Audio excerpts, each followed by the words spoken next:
C'est un plaisir de vous souhaiter aujourd'hui la bienvenue à ce deuxième webinaire du programme Freddy Pulse. C'est le deuxième webinaire de la série respiratoire qui porte sur le SDRA. Euh, Nous avons la chance aujourd'hui d'accueillir un orateur d'exception qui va nous parler des réglages du ventilateur dans le SDRA en suivant une approche physiopathologique. Je voudrais tout d'abord remercier Monsieur le Président de l'ASMAR, le professeur Jamel Dilcohen, pour sa confiance et son soutien perpétuel. Je voudrais également remercier tous les membres du club Eureka et en particulier les membres du comité formation continue qui font un travail exceptionnel pour nous préparer des programmes scientifiques intéressants et assurer la continuité du webinaire. Et puis surtout, beaucoup remercier Kenza pour son travail régulier, pour sa présence et pour toute son aide, et sans qui rien de tout cela ne serait possible. Donc, sans plus tarder, je vous présente le docteur Walid Latmani, qui est médecin militaire pratiquant à l'Ayoun en anesthésie-réanimation. Le professeur Yassine Hemmer euh, est actuellement retenu pour un événement d'importance et il nous rejoindra dès que possible. Donc, avant de donner la parole à Walid, je voudrais encourager tous les participants au webinaire à écrire leurs questions au fur et à mesure parce que c'est un webinaire qui se veut interactif. Je vous souhaite un très bon webinaire et je laisse la parole à mon ami Walid Latmani. Merci beaucoup, professeur Salim. À mon tour, chers collègues, c'est un honneur pour moi de vous présenter une figure très importante, le professeur Mamoun Faroudi, que vous connaissez tous, figure éminente de l'anesthésie-réanimation au Maroc, chef de service de réanimation urgente chirurgicale à l'hôpital Avicenne, grand maître d'anesthésie-réanimation, expert reconnu national et international en matière de tout ce qui est respiratoire, le leader de la conception du premier respiratoire 100% marocain. Sans trop tarder, professeur Mamoun Faroudi va nous parler aujourd'hui du réglage ventilatoire du SDRA. À vous la parole, professeur Faroudi, et merci beaucoup. Merci pour votre présence. Merci, professeur Asmani. Merci, Salim, pour toutes ces bonnes paroles. Cette introduction élogieuse ne me laisse absolument pas insensible. Euh, je remercierai à mon tour le club Eureka, les jeunes de l'ASMAR, pour cette extraordinaire initiative de se mettre dans le flux de la technologie et de prendre un petit peu de mettre leur touche de jeunes geeks en nous prêtant un petit peu cette plateforme et ces moyens de communiquer. J'espère je n'ai aucun doute là-dessus que c'est une entreprise qui se voudra durable et qui continuera à progresser. Tout cela évidemment sous l'égide de l'ASMAR, dont d'ailleurs le club RK est ni plus ni moins que le prolongement et l'avenir. Pour ma part, ma participation à cette thématique sur le SDRA, j'essaierai donc pour l'exposé de ce soir de passer en revue à l'occasion d'un cas réel, de passer les ABC, les fondamentaux en fait et les éléments de bon sens pour l'approche ventilatoire et le réglage du respirateur. Je dirai quand même quelques mots sur certaines techniques un peu plus poussées. Et éventuellement, je donnerai quelques ficelles de vieux. Du moment que je suis dans un club de jeunes, je ne peux pas m'empêcher de donner quelques ficelles de quelqu'un qui est là depuis un peu plus de temps. À mon tour d'insister sur le fait que pour garantir le maximum de rapidité d'exhaustivité dans la discussion, de donner vos questions en cours de route, c'est-à-dire si vous avez des questions, vous les envoyez, ça facilitera le travail de nos modérateurs. Voilà, donc on m'a demandé de traiter du SDRA, je vais essayer de partager mes diapos, j'espère que je vais y arriver.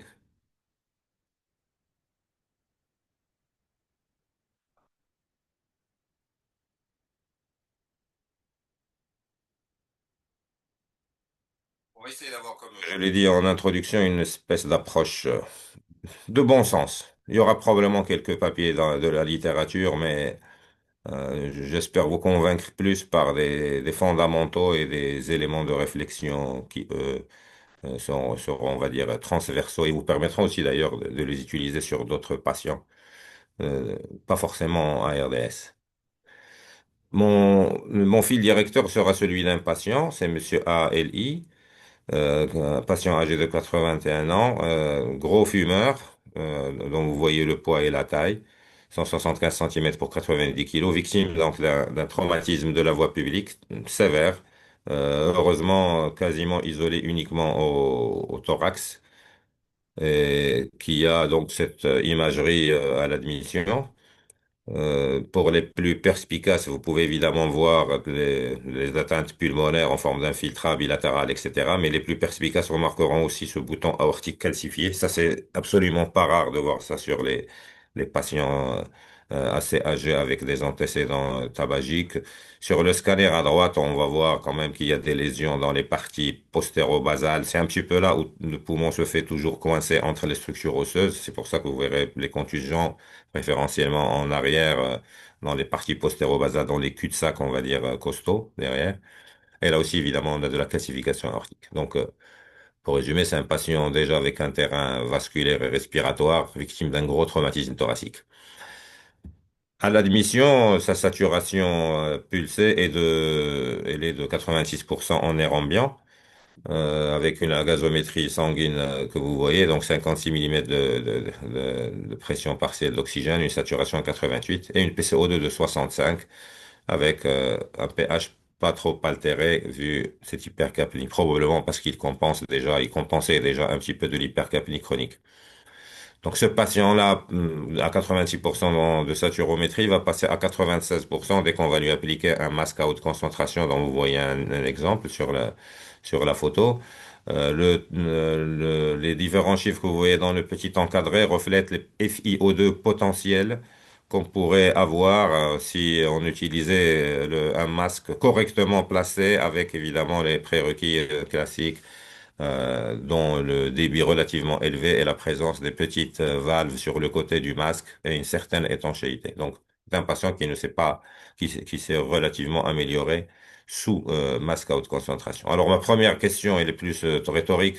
Elle n'a pas vraiment j'allais dire, ce n'est pas vraiment l'objet de mon propos d'aujourd'hui, mais c'est juste aussi pour faire le lien avec la première session que vous avez eue avec professeur Anas Mounir concernant les définitions et les approches les aspects physiopathologiques. Donc ma question, est-ce que c'est une hypoxémie réfractaire? À l'évidence, non. C'était juste en fait pour tomber sur la définition de ce que serait une hypoxémie réfractaire. Donc c'est une hypoxémie qui se maintient malgré qu'on applique une ventilation protectrice conventionnelle. Or, justement, ce patient s'est amélioré sur une banale oxygénothérapie à bas débit, à relativement bas débit et sans pression. Donc ce n'est pas une hypoxémie réfractaire. J'allais dire pour l'instant. Pourquoi pour l'instant? Parce que c'est le genre de patient, pour ceux qui font du trauma thoracique, on sait très bien qu'ils sont, même s'ils sont rassurants au premier jour, au bout de la deuxième nuit, le troisième, quatrième jour, ça commence tout de suite en général à parler. Donc c'est un patient qui a J3, a une respiration rapide et superficielle. L'équipe de garde lui applique une ventilation non invasive, pas trop agressive dans ses réglages, avec une PEP A6, une pression de support de l'air inspiratoire à 12 et une FiO2 moyenne à 50. Malgré cela, ce patient a une saturation sous cette ventilation non invasive, une saturation basse de 78%. Il est tachypnéique, tachycarde et au bout d'un moment, il n'aime plus du tout ça. Il devient confus, agité, il commence à arracher son masque. Et en tout cas, il ne s'améliore pas sur le plan respiratoire. Alors, ma question, est-ce que c'est un SDRA? Petit moment de réflexion, je vous laisse un petit peu retourner les différents éléments dans votre tête. Donc, ventilation non invasive, PEP A6, FiO2 à 50 et la saturation que vous voyez. Peut-on dire que c'est un SDRA ou on peut même pas se prononcer parce qu'on manque d'éléments?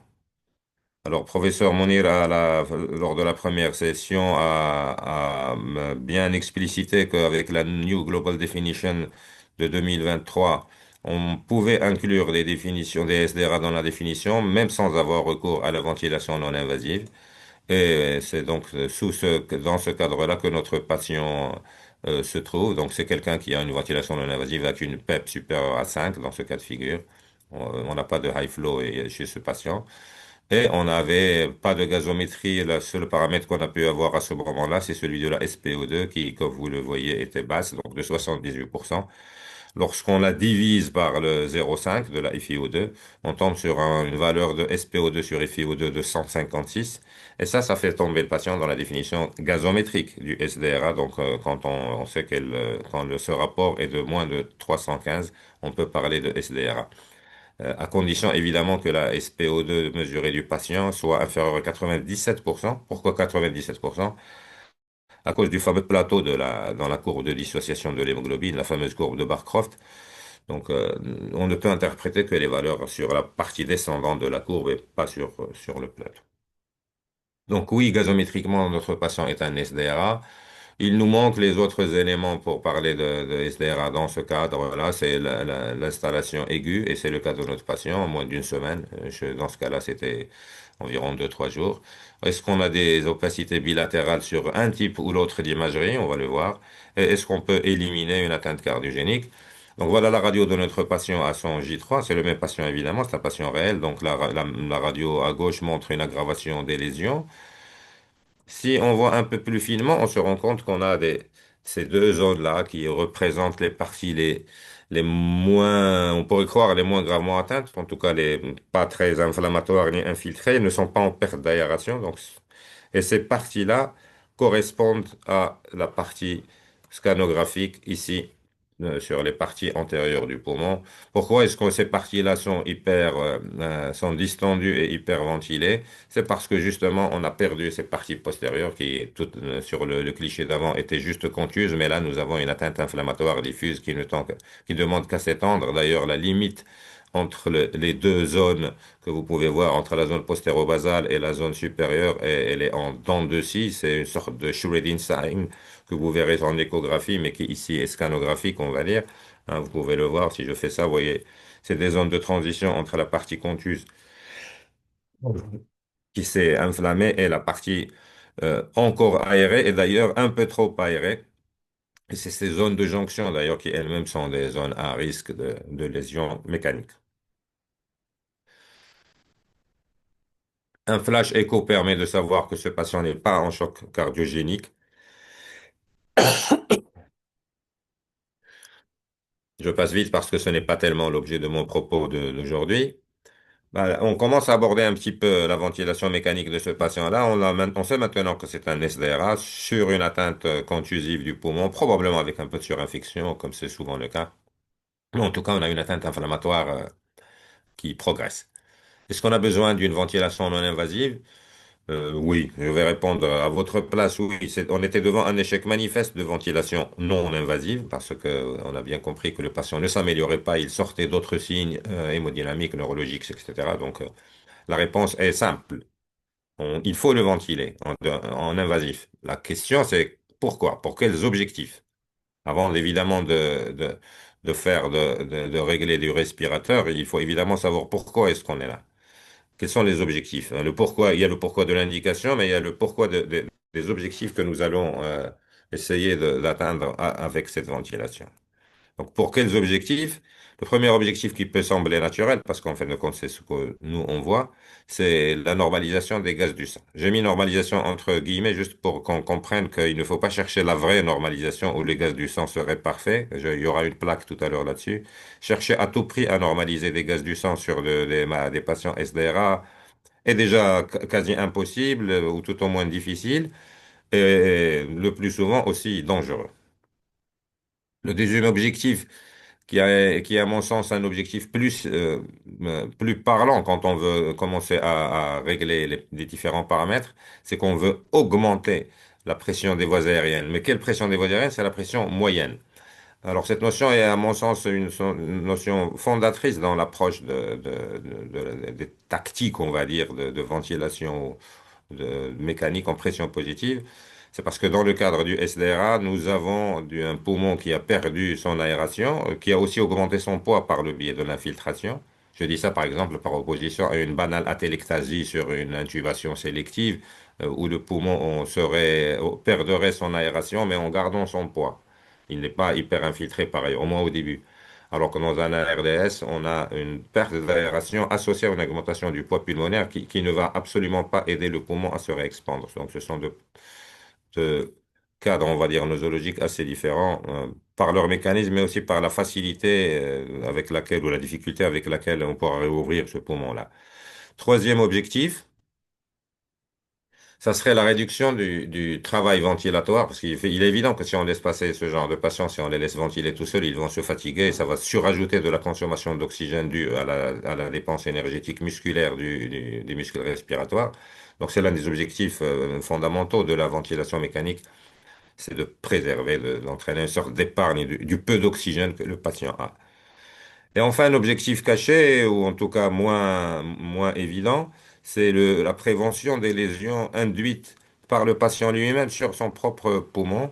C'est le fameux PCLI, le Patient Self-Inflicted Lung Injury. Alors, on peut même parler de dommages musculaires sur le diaphragme en particulier. Donc, il y a aussi la prévention de cette dimension de la lésion. Qui peut d'ailleurs compliquer le sevrage. Et en plus, petite anecdote, sur ce patient-là, sur ce genre de patient-là, on a même des lésions. Je parle de ce patient du cas clinique. Il a des fractures de côte. On peut même créer un nouveau concept pour lui. Ça serait l'atteinte osseuse, les fractures, la mobilisation des fractures par un drive respiratoire exacerbé, qui sont excessivement douloureuses et qui ne peuvent que rajouter des problèmes. Donc on peut même envisager, protéger, entre guillemets, ces, ces, ces côtes en fait fracturées. Dans la vraie vie, ça peut devenir très important de faire ce genre de choses et pour faire beaucoup de traumas thoraciques, effectivement. Avant l'ostéosynthèse, c'était l'ancêtre même, j'allais dire, du traitement du trauma thoracique avec fracture étagée. C'était là ce que nos ancêtres appelaient la stabilisation pneumatique interne, c'est-à-dire mettre de la PEP très élevée et stabiliser au maximum les fractures. Ce n'est plus d'actualité, heureusement, mais c'est juste pour faire un petit tour dans l'histoire, pas si ancienne que ça. Donc, je répète mes quatre grands objectifs: normaliser les gaz, augmenter la pression des voies aériennes, réduire le travail respiratoire, et réduire ou prévenir les lésions induites. Alors, quels seraient vos réglages? Alors là, on a j'ai affaire, j'imagine, à une assistance faite de praticiens. Donc, il y a quand même quelques questions simples sur lesquelles on sera tous d'accord, mais il y aura probablement deux, trois petites notions où il y aura des divergences. Donc, la première question à poser dans les réglages, c'est quel mode en pression ou mode en volume? Je crois que je vais trancher en étant d'accord avec quasiment tout le monde, c'est plutôt les modes en volume. Je parle de l'adulte, du SDRH et l'adulte. S'il y a des praticiens qui utilisent les modes en pression, je ne demande qu'à entendre leur opinion à propos de ce choix-là, qui aura certainement des arguments. Mais pour la plupart, je pense que c'est les modes en volume.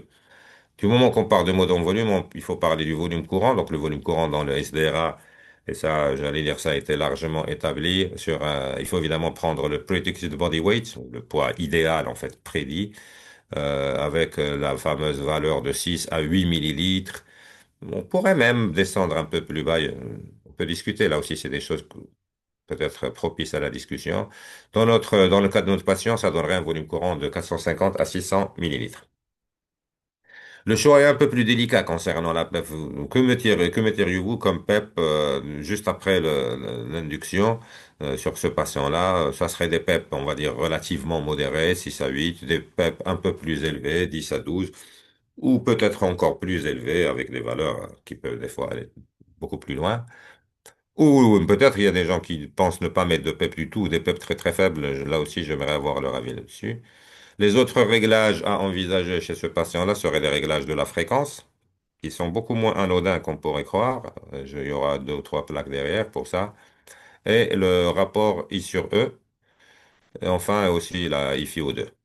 Donc, je pense que si on se mettait tous autour d'un respirateur, on aurait quasiment tous à peu près les mêmes valeurs, à l'exception peut-être de la PEP. Donc, on a intubé notre patient. Bon, là, je n'avais pas pris en photo les courbes du patient, donc je me suis permis de les recréer, mais c'est les vraies valeurs qu'il y avait à l'époque. Qu'est-ce qu'on peut constater? Qu'est-ce qui vous semble anormal, ou peut-être même dangereux sur cette courbe de respirateur, avec en haut évidemment la courbe de pression, au milieu celle du flux, du débit, et en bas celle du volume. Sur les valeurs numériques, on peut voir, bon, la pression de crête elle est à 40, mais il y a une grande discussion là aussi, je n'en tiendrai pas compte. Par contre, la pression de plateau, elle est à 32 pour une PEP qui démarre à 6. Donc, ceux qui font le calcul vont tout de suite se rendre compte qu'on a une driving pressure de près de 26 ici. Notre volume courant qui était dans la tranche recommandée, on va dire, est de 500 et quelques, avec une fréquence à 14. Et une compliance manifestement basse, une compliance à 20 est manifestement atteinte. Donc si on devait regrouper les anomalies qui nous embêtent, la drive-in pressure est trop élevée, probablement un mix entre une compliance basse et un volume courant trop élevé. Est-ce que la PEP est suffisante? Ça, c'est la question qui va nous accompagner tout au long de cet exposé. Est-ce que la IFO2 doit être augmentée? Et enfin, est-ce qu'il y a un trapping? Bon, il n'y a pas de trapping, c'était juste pour dire, parce que comme c'est un fumeur, il fallait qu'on fasse attention au trapping. Et un simple coup d'œil sur la courbe du milieu nous montre qu'au niveau du flux, expiratoire, eh ben, le flux s'annule avant que le prochain cycle arrive. Donc, quand vous voyez que le flux expiratoire ici négatif et décélérant, il s'annule à un certain moment et puis le cycle arrive, ça veut dire qu'on n'a pas de trapping. Sinon, on aurait eu un flux encore existant, un flux expiratoire encore existant au moment même où le prochain cycle arrive. Donc ici, je réponds à cette question, il n'y a pas de trapping parce que c'était un BPCO, il ne faut pas oublier cela. Enfin, un BPCO, un gros tabagique. Alors, maintenant qu'on a vu tout ça, que feriez-vous de plus? Est-ce que vous réguleriez votre respirateur différemment, en gardant votre même mode, mais en changeant les différents paramètres? Ou bien vous serez à la recherche d'un autre mode non conventionnel ou en tout cas un mode différent de sur ce qu'on était parti, qui était en pratique une VAC, une ventilation assistée contrôlée, donc volumétrique, on est bien d'accord. La deuxième catégorie de choses à envisager, ça serait de proposer des procédures pour optimiser la ventilation mécanique de ce patient et de lui permettre de faire, de mieux faire avec, de mieux interagir avec le respirateur, donc en lui offrant des conditions pulmonaires meilleures. Et en troisième position, avez-vous besoin de plus d'informations? Alors, changement de paramètres. Vous diriez-vous de nouveaux réglages? Quels seraient les nouveaux réglages? Baisser le volume courant, augmenter la fréquence, ou la baisser d'ailleurs, mettre plus de FiO2 et encore une fois la PEP. Pour l'optimisation de la ventilation mécanique, il y a deux grandes propositions, c'est les manœuvres de recrutement et le décubitus ventral. Je ne vais pas aborder pour ce soir tous les aspects pharmacologiques et les adjuvants thérapeutiques de la ventilation. Euh, Ce n'est pas l'objet du jour. Est-ce que vous avez besoin de plus d'informations ou avons-nous besoin de plus d'informations pour mieux ventiler ce patient? Quelles seraient les informations éventuellement utiles? C'est-à-dire une mesure de la pression des voies aériennes réelles, parce que celle que vous voyez sur le respirateur n'est pas franchement celle qui règne dans les voies aériennes du patient. Auriez-vous besoin de la vraie driving pressure, c'est appliquée sur le poumon? Est-ce qu'on peut parler de best PEP sur ce patient-là avec les moyens du bord ou nous faut-il des choses un peu plus sophistiquées comme par exemple une mesure de la CRF ou une répartition, une ventilation de la ventilation par l'électro-impédance, la tomographie par impédance électrique. Voilà, donc c'est un petit peu de ça le menu que je vous propose. On va commencer par les potentiels meilleurs réglages qu'on pourrait proposer aux patients. Alors là, on revient aux fondamentaux dont on a parlé. Rappelez-vous, ce poumon a perdu son aération. Il est à poids un peu plus élevé. Et automatiquement, ça entraîne des mismatchs entre la ventilation et la perfusion, responsables d'ailleurs de l'hypoxie. Et ces mismatchs ne peuvent être, en tout cas à la phase aiguë, contrôlés que si on commence déjà à réouvrir du poumon. Alors, pour réouvrir du poumon, la recette peut être différente, mais l'objectif est toujours le même. Je veux augmenter les pressions intra-alvéolaires. Donc, ces pressions intra-alvéolaires sont assimilées dans notre pratique quotidienne à la courbe de respirateur que vous avez. Je dis bien assimilées parce que c'est pas la même chose, mais on peut déjà commencer à raisonner dessus. Donc, je vais prendre mon patient et je vais lui appliquer mon volume courant et ça donnerait ça. Ça donnerait une courbe classique de VAC. La première attitude à faire, c'est d'essayer d'augmenter autant que possible cette pression des voies aériennes moyennes. La notion de moyenne est importante parce que c'est celle qui est la plus utile et aussi la moins nocive. Et ça, visuellement, en fait, c'est la surface sous la courbe. Vous n'avez pas besoin de trop calculer, mais vous pouvez déjà vous faire une idée. Plus vous avez de surface sous la courbe, de surface colorée, en l'occurrence ici en bleu et comme ça, vous allez vous rendre compte que ça ventile ou pas. Alors, je vais commencer première étape par baisser le volume courant parce que rappelez-vous, notre problème, c'était la drive-in pressure qui était trop élevée et cette drive-in pressure a été corrélée depuis longtemps à la mortalité et à l'augmentation des lésions inflammatoires. Mais ça aggrave en fait mon problème. Ça baisse ma surface sous la courbe. Et pour cela, pour corriger partiellement cela et même dépasser, je vais appliquer une PEP plus élevée que ce que l'était avant. Donc cette PEP, en faisant ça, va augmenter ma surface sous la courbe. Et autre modification, je vais augmenter le fameux rapport I sur E en rajoutant du plateau inspiratoire. Vous pouvez faire ça sur vos machines en manipulant directement les I sur E ou sur certains modèles d'interface, vous pouvez augmenter le T-insp. C'est le temps inspiratoire en fait. C'est exactement le même réglage mais sous deux approches différentes. Donc on augmente le plateau inspiratoire. Et au final, on se rend compte que quand on compare les deux boucles, les deux courbes, pardon, du début et de la fin, on se rend compte qu'on a effectivement augmenté notre surface sous la courbe, donc amélioré l'aération de notre poumon, sans tomber dans une drive-in pressure excessive. Et c'est un petit peu ça tout le deal. euh, En rajoutant la PEP et le plateau inspiratoire, c'est d'arriver à l'augmentation de la pression intrathoracique moyenne tout en réduisant la driving pressure, qui, elle, est un facteur, encore une fois, de mortalité. Donc ça, c'est les améliorations des réglages basiques. Évidemment, pour les appliquer, il y a quelques précautions. Évidemment, la PEP doit être conditionnée par des conditions hémodynamiques relativement stables. La sédation est souvent obligatoire parce que les patients n'aiment pas la PEP, ils n'aiment pas trop les allongements de temps inspiratoire. Ils n'aiment pas la VAC, déjà, on est bien d'accord qu'il y a un mode non physiologique parce que le débit d'insufflation est carré. Donc, c'est, à la phase aiguë, en fait, j'allais dire, c'est la ventilation standard avec les corollaires qui vont avec, particulièrement la sédation. Pour ceux qui voudraient se poser la question, est-ce qu'on ne peut pas descendre encore plus bas dans le volume courant pour gagner encore plus dans la drive-in pressure? Il y a des équipes qui ont fait ça, bon, mais on constate encore plus d'atélectasie due à la gravité, aussi des atélectasies dues à l'absorption de l'oxygène à haute FiO2. Donc ce combo entre ne pas trop mettre d'air dans les poumons et que cet air-là soit très riche en FiO2, en oxygène, est très pourvoyeur d'atélectasie. Donc, les très bas volumes, je parle de très bas volume courant, c'est 4 millilitres kilo et dans ces eaux-là, à éviter. Il y a même des papiers comme celui que vous avez devant vous qui trouvent que même associé à une épuration extracorporelle de CO2, ça se passe pas trop bien. Donc, moi personnellement, je vous inviterai à ne pas descendre trop bas. Il y a des choses à faire pour optimiser le fameux 6 à 8 millilitres kilo.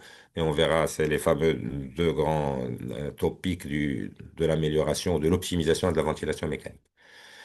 Concernant le volume courant encore, en quoi il est important, en quoi la ventilation en général peut être délétère, c'est par le biais de ce qu'on appelle actuellement le mechanical power, et on voit que le volume courant fait partie de l'équation de la mechanical power, tout comme la fréquence respiratoire. Donc on voit bien, fréquence respiratoire en deux endroits et volume courant. Donc c'est une équation qui peut sembler complexe, mais croyez-moi, la vraie équation, elle est encore plus alambiquée. L'équation qu'on peut retenir est l'équation simplifiée du mechanical power qui serait facile à en retenir. En fait, c'est la pression de crête moins la moitié de la driving pressure multiplié par le volume courant multiplié par la fréquence respiratoire. Et un facteur d'ajustement de 0,1 à peu près, parce il est arrondi ici, qui permet juste de convertir tout ça en joules. Parce que l'unité du mechanical power est en joules. Pour les visual thinkers, il y a des choses un peu plus intuitives, hein. Si on prend notre courbe de pression qui est ici sur l'axe des X, d'habitude, nous, on a l'habitude de voir la courbe de pression sur l'axe des Y avec le temps ici en bas. Alors que sur ce genre de courbe, qui est en fait un début de boucle pression-volume, on voit ça et on voit que la PEP, elle est à ce niveau-là, représentée par ce pointillé vertical.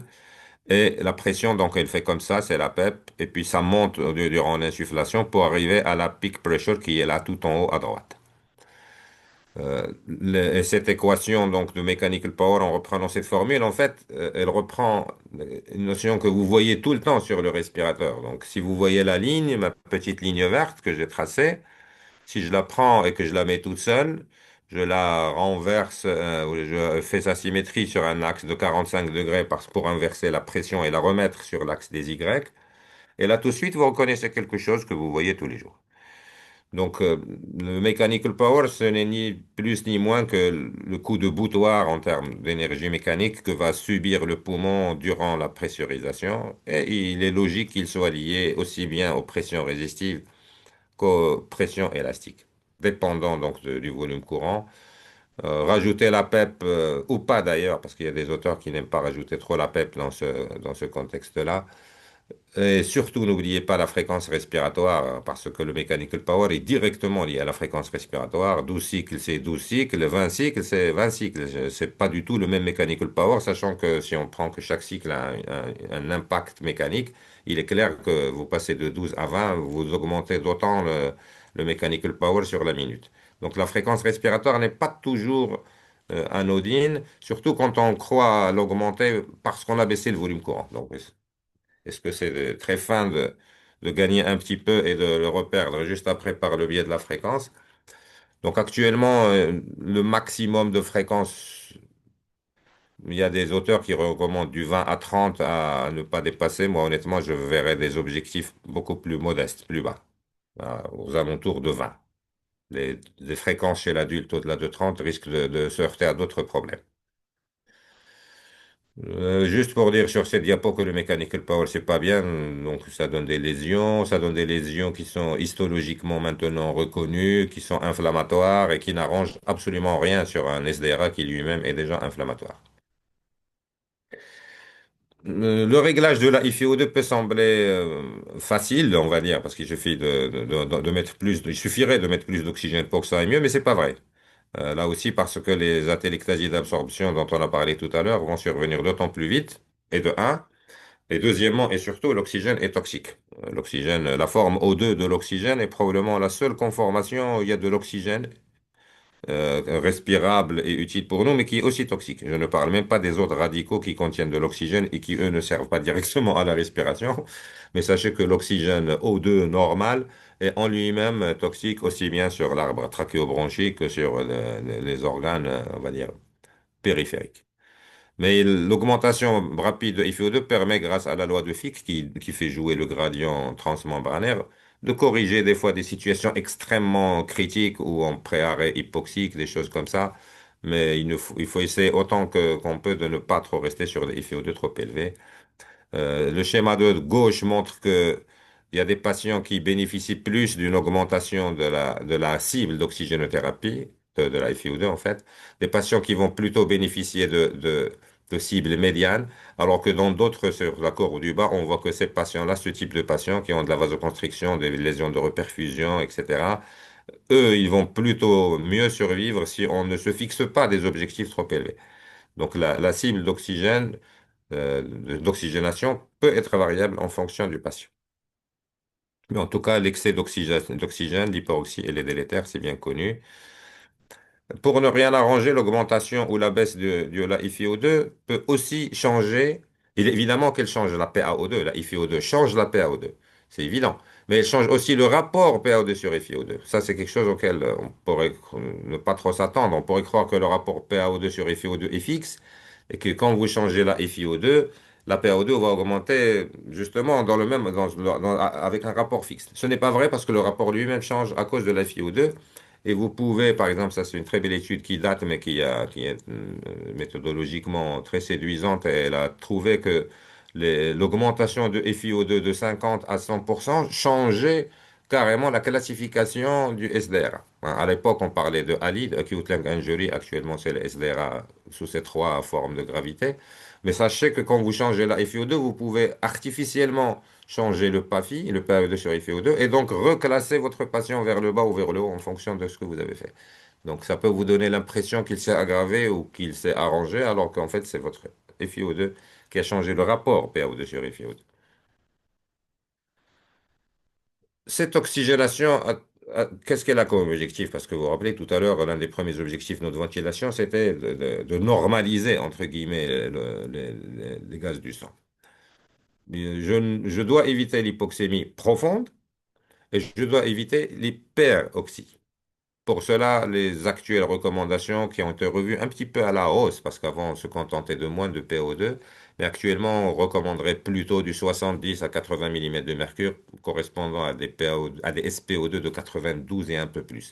On ne vise évidemment pas le 100%, ça une règle de base, mais on ne peut pas non plus se permettre de baisser trop la SPO2 tout près du genou d'inflexion de la fameuse courbe de Barcroft, parce que les désaturations à ce moment-là vont être brutales, particulièrement sur un patient comme le nôtre qui, rappelez-vous, a des limitations vasculaires, de, cérébrales, vasculation cérébrale, coronaire évidemment attendue et autres. Pour ce qui est de la capnie, alors nous on a grandi avec la fameuse hypercapnie permissive.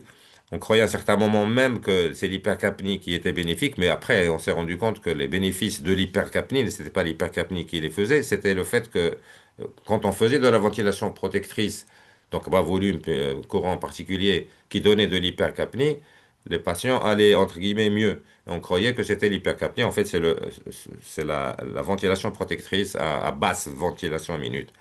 Et d'ailleurs, quand on compare les patients qui ont eu tous de la ventilation protectrice, les hypercapniques sont de mauvais pronostics par rapport aux normocapniques. Donc l'hypercapnie, on est d'accord, c'est mauvais. Maintenant, l'hypercapnie, c'est quoi? C'est l'hypercapnie sévère.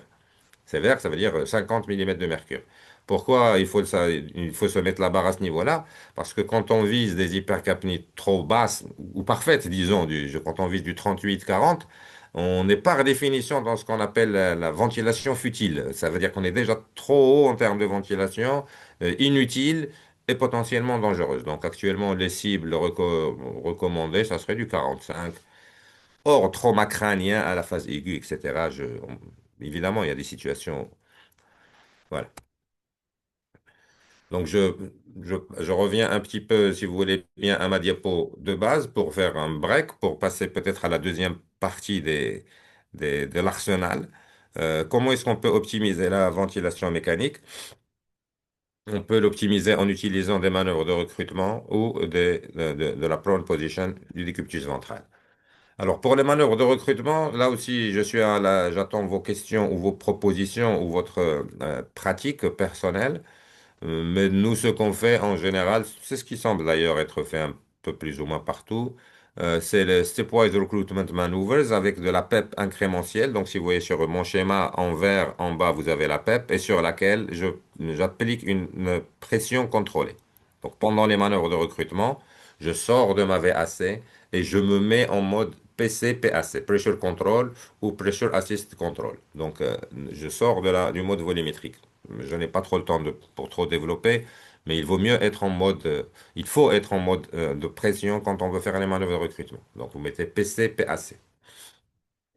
Et on voit donc que si on fait des incréments de PEP, avec des incrémentations variables, ça peut être des incrémentations douces de 2 ou 3 centimètres d'eau, ou même de 5 centimètres d'eau, mais essaye de monter le plus progressivement possible, en appliquant toujours la même pressure contrôle au-dessus, donc de 15 en l'occurrence, qui est en fait la driving pressure maximale qu'on peut se permettre.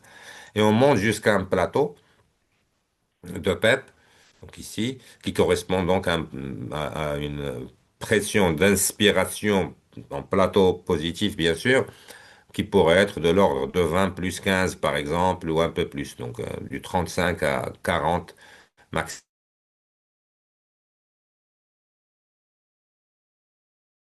descend.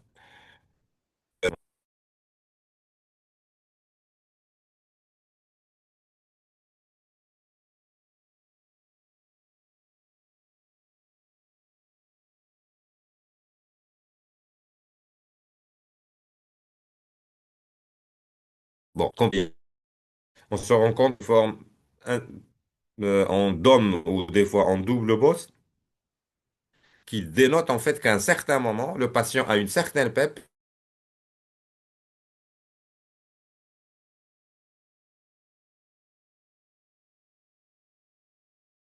pas trop distinct. Si on mesure de la CRF c'est le End Expiratory Lung Volume,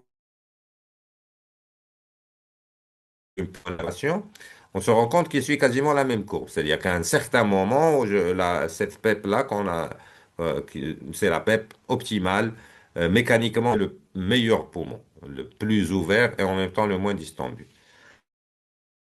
De manière plus basique,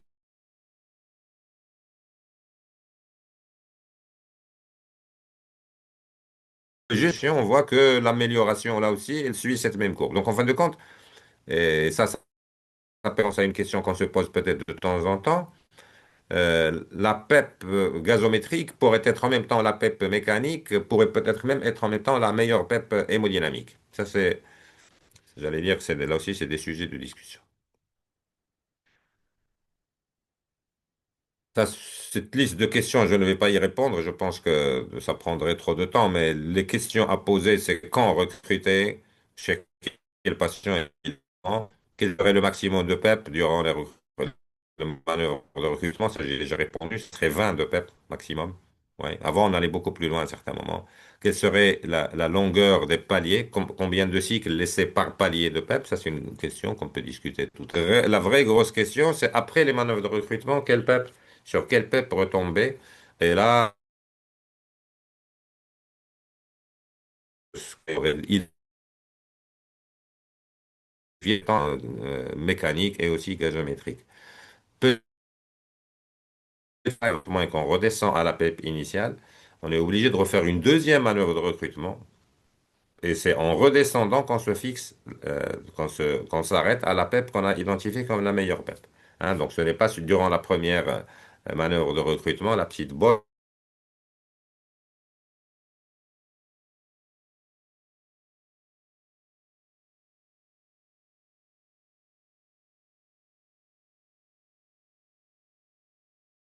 Il faut répéter les manœuvres de recrutement, oui, ça c'est un autre patient mais du service, mais parce que l'image est tellement belle et explicite. On voit bien que sur les histogrammes, la ligne en bleu, c'est le rapport PO2 sur IFIO2, et les histogrammes en vert, c'est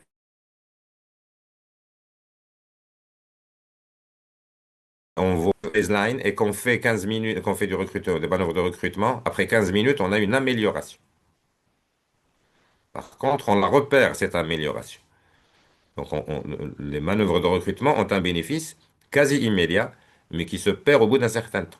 Et on revient donc, pour un deuxième paquet de manœuvres de recrutement. Donc, on voit ici qu'on on repart, que ça se réaméliore, mais qu'on repère aussi au bout de 1 heure les bénéfices aussi bien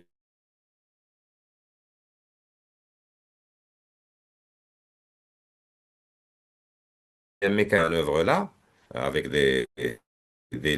pas trop rapprochés non plus pour des raisons un peu compliquées à expliquer, mais plus on va faire de ces manœuvres-là, plus ce zigzag, parce que cette amélioration suivie d'une aggravation, en fin de compte, la tendance globale est à l'amélioration. C'est-à-dire que ça monte, ça redescend, mais ça redescend moins que ce que c'était avant, et puis on reprend le deuxième round, ça monte, ça redescend, etc. Donc au final, même quand on repère un peu de bénéfices de manœuvres de recrutement, en répétant les manœuvres de recrutement, au final, le patient sera mieux, et gazométriquement et mécaniquement.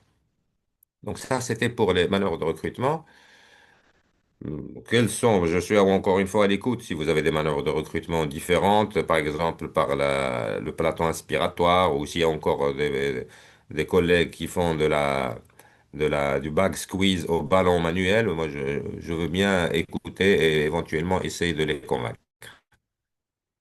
Le deuxième point dans les optimisations ventrales.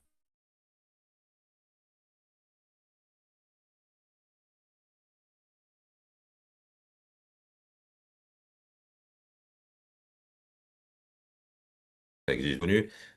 Et le Covid a certainement une grande aide parmi rare chose que l'hôpital a arrangé, c'est que les gens maintenant sont conscients de l'intérêt de mettre du décubitus ventral chez les patients. Alors, quand on fait du décubitus, ça c'est aussi un autre patient, mais c'est là aussi c'est une courbe qui parle d'elle-même. Quand on met les patients en décubitus ventral, là, c'est les heures qu'on a sur l'axe des X, H0, H4, etc. On voit qu'on a de l'amélioration, mais à un certain moment, ça redescend. Ça redescend parce que quand on fait trop durer le décubitus ventral, ben, ça fait que ce n'est plus du décubitus ventral, c'est un nouveau décubitus prolongé. Et donc, on va perdre les zones antérieures. Donc, là aussi, ça s'améliore parce qu'on recrute dans les zones postérieures, qui sont maintenant devenues les zones supérieures, on va dire, durant le décubitus ventral. Mais quand on en fait trop, eh ben, on commence à perdre les zones antérieures qui maintenant se retrouvent en bas. Juste durer éternellement avec tous les patients tout le temps. Donc, c'est pour ça que le décubitus ventral n'est pas ce bénéfice, on va dire, qui plafonne et qui même régresse, se voit sur la compliance, il se voit aussi sur l'oxygénation. Donc, vous voyez, les courbes se ressemblent. Et quand on pousse les choses un peu loin, ça se voit aussi sur la mesure de la CRF. Donc, tout ça est cohérent. Peut-être trop longtemps, si vous oubliez pendant 2 jours votre patient sur le ventre, eh ben, il va se réaggraver parce que ces zones ventrales deviendront elles-mêmes atelectasiques. N'oubliez pas que le rachis, en plus, il tombe totalement sur la cage thoracique. Donc, les deux exact de faire du central parce que on peut le faire, le décubitus central, pour d'autres raisons, comme certains levées d'atelectasie pour le drainage bronchique et sinusien.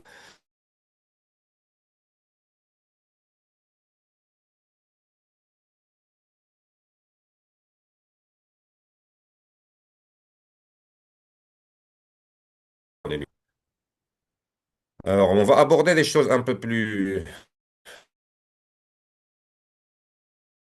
conventionnelles, routinières, que personne, j'allais dire, ne peut faire au quotidien, mais qui peuvent sur certains patients aider. Donc, par exemple, la mesure de la CRF. Donc là, on est dans les informations un peu plus avancées pour mieux, en particulier. Donc, quand on mesure la CRF, en fait, on essaye de mesurer cette partie-là du poumon envers, c'est le fameux baby lung. On veut savoir à quoi on a affaire, quel est le poumon sur lequel on peut ventiler, en attendant évidemment de récupérer l'autre partie. Ça, c'était l'objet du recrutement. Mais tant qu'on n'a pas mesuré, on ne sait pas qu'est-ce qui s'est passé. Donc là, le principe de mesure, ça, ou la machine, c'est un module, c'est une sorte de capnographe, on va dire, un capnomètre, avec une ligne pour l'aspiration de l'échantillon continu et deux petits tuyaux pour mesurer près de la pièce en Y, donc les pressions et les débits en proximal. Les critères, le prérequis, ça serait de faire des tests et de voir sur le tableau d'évaluation que les différents complexes de capnométrie ici se ressemblent, que le patient est stable. Il faut absolument qu'il y ait une stabilité avant même d'entamer la mesure de CRF. Non, on ne peut pas débrancher le patient au même, pendant la procédure, etc. Donc le plus stable c'est, le mieux ça va être, ou le plus fiable ça va être. Donc ça, c'est le prérequis déjà pour commencer à mesurer. Et quand on mesure grâce à la fameuse technique, parce qu'on n'a pas le droit de mettre un gaz inerte dans le poumon d'un patient qui lui-même est hypoxique. On ne va pas s'amuser à faire de la recherche avec des gaz inhalés, en tout cas en routine. Et donc le principe utilisé par ce module de calorimétrie, en fait, c'est avec ça qu'on fait de la calorimétrie. Donc, je vais prendre un FiO2 qui était par exemple ici de 46 et la machine va le monter à 56 et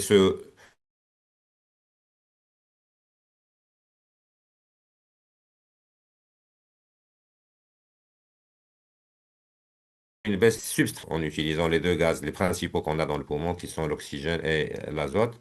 Et donc on monte de 46 à 56, le wash in, et puis après on fait le wash out. On redescend de 56 à 46 et ça va donner sur mon respirateur, ces choses-là, c'est la fameuse courbe verte que vous voyez. Et donc, il va mesurer la CRF de mon patient. Et je peux même l'utiliser par palier pour des PEP différentes. Quelles seraient les CRF correspondantes? et je choisirais à ce moment-là ma CRF, ça serait la CRF la meilleure. Ici, par exemple, c'est 2574, associé à la compliance, en tout cas la meilleure ou l'une des meilleures. C'est ce combo entre avoir un poumon, un grand poumon bien plein d'air, autrement dit une CRF élevée, mais en même temps avec une compliance pas trop basse. C'est ce croisement-là qui serait la PEP mécanique la meilleure vis-à-vis de la CRF en tout cas. Donc, quand on mesure de la CRF, pour résumer, on peut se permettre de mettre la PEP qui permet de gagner le maximum de CRF sans entraîner de problème de baisse de compliance, qui reflèterait ici en fait une distension. Maintenant, au quotidien, si vous n'avez pas la mesure de CRF, ça c'est, nous on a fait comme ça pendant longtemps. Je prends mon patient, j'ai une PEP ici, et je monte à une drive-in pressure, qui serait là, PEP plate, la pression plateau, et la différence c'est la drive-in pressure. Je monte ma PEP d'une valeur donnée. Alors, dans un monde idéal, je retrouverai cet aspect-là, c'est-à-dire j'aurai la même drive-in pressure sur un poumon, on va dire, qui n'a pas bougé. Mais le plus souvent, on se retrouvera devant l'une des deux situations, en vert ou en rouge. Alors, en vert, c'est un patient qui, en augmentant la PEP, aura moins de drive-in pressure. Ce patient me dit, grâce à ma PEP, il a recruté, entre guillemets, ou en tout cas, il est plus recrutable. Et il m'offre un poumon plus grand et donc une drive-in pressure plus basse. Le patient en rouge ça serait le cas de figure où le patient en ayant une PEP plus élevée serait distendu encore plus et là la drive-in pressure va s'échapper encore plus. Donc vous pouvez faire ça, j'allais dire visuellement avec ou même en calculant de manière très très simple. Vous montez votre PEP imaginons de 4 unités, 4 centimètres d'eau, et vous voyez que fait votre drive-in pressure. Si elle baisse, et même d'ailleurs si elle reste identique à elle-même, c'est bien. Vous pouvez peut-être même monter plus haut. Si la driving pressure s'échappe, il faut se calmer sur l'augmentation de PEP, en tout cas pour l'instant. D'ailleurs. Je vais passer sur la pression des voies aériennes telle que mesurée par un cathéter trachéal. Je passe parce que je pense que j'ai déjà trop tardé. Juste pour dire quelles en seraient La technique, déjà, c'est mettre juste un banal, c'est un tuyau qui se met en Y dans la sonde d'intubation et qui va rentrer tout près de la carène. On utilise le port auxiliaire de la machine, toutes les machines actuelles ont une mesure de pression auxiliaire, P-Ox. Vérifiez sur vos machines, vous allez très certainement la trouver. Alors de quoi je peux bénéficier en utilisant ce genre de procédure, c'est que en mesurant au plus près de l'alvéole, parce que je recourt-circuité et la tuyauterie du respirateur et le filtre et le prolongateur et la sonde d'intubation, je me retrouvais quasiment dans le système respiratoire du patient à l'intérieur. Et là, on commence presque à parler de pression des voies aériennes, réellement parlant. Et je peux reconstruire grâce à ma machine les boucles pression-volume et surtout cette fameuse courbe dinostatique. D'accord? Là, c'est celle qui est en rouge sur le schéma de droite. Donc, je vois que cette courbe sigmoïde, ben, c'est la fameuse courbe de compliance qu'on a étudiée en physiologie, on va dire. Et elle me permet en fait de voir les trois parties. La partie initiale de l'insufflation, et la partie centrale de l'insufflation qui est un peu linéaire, et puis la partie finale de l'insufflation qui représente la fin de l'insufflation. Et grâce à ça, je peux utiliser mon petit curseur sur ma machine pour savoir où est-ce que ça se passe mal, hein, et à quel volume ça commence à se passer mal. Par exemple, je prends mon curseur ici en bleu et je coulisse ma ligne bleue jusqu'au point d'inflexion. Et je me rends compte qu'à partir d'un volume insufflé de 380 ou 400, le poumon commence à devenir très très dur. L'information directe, c'est que 400, c'est peut-être trop pour le patient à ce moment-là. Il faudra peut-être baisser encore plus le volume courant. Sinon, vous allez rajouter peut-être 420, vous allez gagner 20 millilitres de volume courant, mais votre pression, drive-in pressure, va partir au plafond. Donc, il n'y a pas grand intérêt. Mieux vaut sacrifier un peu de volume courant et gagner, en tout cas, ne pas léser le poumon. Donc, ça, c'est des quand on fait ça de manière un peu plus fine, c'est-à-dire sur des mesures chronologiquement séparées, la machine peut permettre, si mes souvenirs sont bons, jusqu'à 6 mesures en vous les comparant, en vous donnant des boucles de couleurs différentes. Et vous pouvez à ce moment-là faire des choses un peu plus fines. Par exemple, si vous voyez sur l'encadré rouge de gauche, on voit que la compliance entre 5 et 15% de l'insufflation, elle est très élevée, elle est magnifique cette compliance, elle est quasi normale.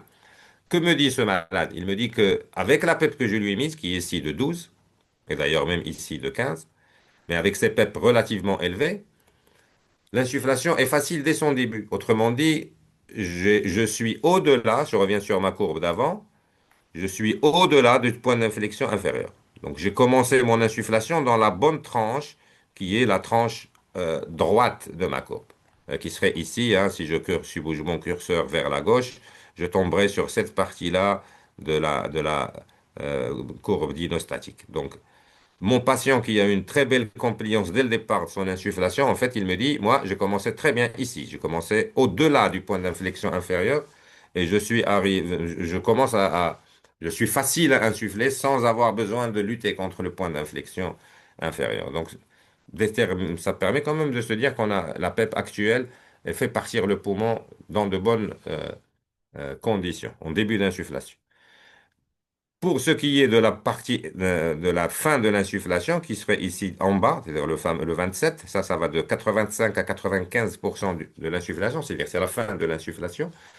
Le poumon, et on voit que la compliance ici, elle est très très basse. Donc, qu'est-ce qu'il me dit ce poumon? Il me dit, moi, en fin d'insufflation, je ne suis pas content du tout, peut-être que votre volume courant est un peu trop grand. Bon, je dis ça, je simplifie un peu, mais vous avez compris un peu si vous suivez mon regard, euh, ça permet d'aller déjà sur les deux principaux réglages qui nous inquiètent depuis le début. Combien de volume courant? Est-ce que ce n'est pas trop? Et combien de PEP? Est-ce que c'est assez? Je passe sur la pression transpulmonaire, sur la technique. On pourra peut-être en reparler. Juste pour dire que quand l'insufflation pousse le poumon, elle ne pousse pas que le poumon. Elle pousse le poumon et le reste, c'est-à-dire la paroi thoracique et l'abdomen aussi, bien sûr. Chez un patient qui n'est pas malade de ses poumons et ni de sa paroi, la moitié à peu près de l'énergie part sur le poumon et l'autre moitié sur la paroi. Mais ça, c'est quand tout va bien. Le problème, c'est que quand ça va mal, on ne sait pas qui va mal. On ne sait pas si c'est le poumon qui est trop rigide, si c'est la paroi qui est trop infiltrée, si c'est l'abdomen qui fait du compartiment abdominal, etc. Donc, on ne peut réellement savoir que quand on mesure la pression pleurale, donc son succès d'année, on peut la remplacer par la pression œsophagienne. Pourquoi? Parce que ce ratio de 50-50 paroi-poumon, il peut aller en fait de 20% à 80%. Autrement dit, on peut se retrouver devant des patients chez qui 80% de la pression est appliquée sur le poumon. Et là, ça devient dangereux si on pousse trop fort. Sur d'autres patients, 80% se partent dans la paroi et seulement 20% dans le poumon. Il est clair que ce patient-là, on peut se permettre de monter plus haut en pression parce qu'on ne va pas faire de barotraumatisme de la paroi du moment que 80% de l'énergie mécanique va dans la paroi. Donc, la mesure des pressions pleurales est quelque chose de malheureusement pas en routine, mais sur des patients choisis, ça permet entre autres de voir quelle serait la meilleure PEP. Donc, ça, c'est un patient chez qui on a appliqué des PEP croissantes, hein. Sa pression pleurale, donc œsophagienne, c'est la courbe du milieu. Et quand on retranche la pression des voies aériennes de la pression pleurale, on obtient la courbe du bas. Et cette courbe du bas, c'est la pression réellement à laquelle est soumise l'alvéole. Donc si je suis à 0 de PEP, je me rends compte que l'alvéole, elle est intégralement en pression négative. Négative, ça veut dire qu'elle est collabée en fait. Si je monte à 20 et seulement à 20 sur ce patient-là, ça c'est un patient aussi du service, je me rends compte qu'il me faut 20 de PEP. 20 de PEP, vous regardez sur la courbe du haut, ça fait peur hein, quand on voit 20 de PEP, c'est-à-dire que c'est déjà la courbe, elle est en plein ciel, mais c'est au prix de ce 20 de PEP que je me rends compte que mon alvéole, elle peut avoir de la pression positive. Sur un autre patient, mais aussi une autre machine, parce que la pression auxiliaire existe sur toutes les machines, on voit que quand on met 5 de PEP, 5 de PEP sur le cercle en bas, le cercle rouge en bas, 5 de PEP, on voit sur la courbe du respirateur que la pression transpulmonaire, elle est quasiment, se superpose avec la ligne zéro. Et quand on voit sur la valeur, PTPE, pression transpulmonaire expiratory, en fait, elle est négative. Autrement dit, ce patient-là, quand on lui met 5 de PEP, ses alvéoles, pendant l'expiration, sont collabées. Peut-être que pendant l'inspiration, ils vont s'ouvrir. Hein, on le voit d'ailleurs sur la courbe, hein, si vous voyez bien sur cette courbe-là, on voit que de temps en temps, durant l'insufflation, l'alvéole est gagne un peu en termes de pression et peut à ce moment-là s'ouvrir.